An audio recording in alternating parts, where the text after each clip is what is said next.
पहलगाममधील दहशतवादी हल्ल्यानंतर भारत पाकिस्तान हा वाद उफाळलाय। या दरम्यान मुंबई पोलीस आणि इतर सुरक्षा यंत्रणाही अलर्ट मोडवर आलेत।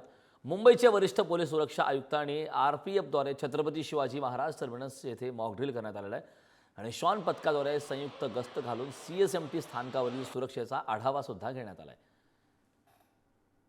काश्मीर येथील पहलगाम येथे आतंकवादी हल्ला झाल्यानंतर जे आपण बघू शकतो संपूर्ण देशात आता कुठेतरी अनेक ज्या यंत्रणा आहेत त्या अलर्ट मोडवरती आलेल्या आहेत। सध्या आपण सीएसएमटी मध्ये आहोत आणि इथे माझ्या मागे तुम्ही बघू शकता की आरपीएफचे अनेक आता जवान इथे तैनात करण्यात आलेले आहेत। एक मॉक ड्रिल ही येथे आता जवानांकडून करण्यात येत असं आपल्याला पाहायला मिळते।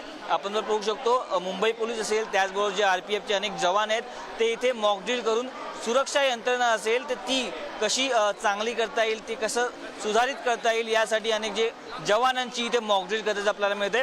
आपण जर बघितलं सीएसटी स्टेशनवरती यापूर्वी देखील एक हल्ला झाला होता। त्या हल्ल्यामध्ये अनेक जे निष्पाप आहेत ते नागरिक मृत्युमुखी पडले होते। त्याच्याच पार्श्वभूमीवरती आता आपण जर बघू शकतो की कुठेतरी मुंबईमधील जी सुरक्षा आहे ते चोख बंदोबस्त असावा यासाठी आता आरपीएफ असेल त्याचबरोबर मुंबई पोलीस, महाराष्ट्र पोलीस असेल ते देखील कुठेतरी आता मॉक ड्रिल करून सुरक्षा जी यंत्रणा आहे ती कुठेतरी भक्कम करण्याचा प्रयत्न करत आहेत। आपण जर पाहिलं तर डॉग स्क्वॉड देखील येथे तैनात केल्याचं आपल्याला पाहायला मिळते। त्याचबरोबर त्यांची मॉक ड्रिल ती जी आता थोड्याच वेळात सुरू होणार असल्याने कुठेतरी जी यंत्रणा आहे ती संपूर्ण जो सीएसटी स्टेशन आहे त्याचा आढावा घेणार असून कुठेतरी सुरक्षा बंदोबस्त व्यवस्थित आहे का नाही याचा आपण बघू शकतो की ते आता आढावा घेणार असल्याचं पाहायला मिळतंय। कॅमेरा पर्सन विकाससह मी पद्मेश पवार, पुढारी न्यूज, मुंबई।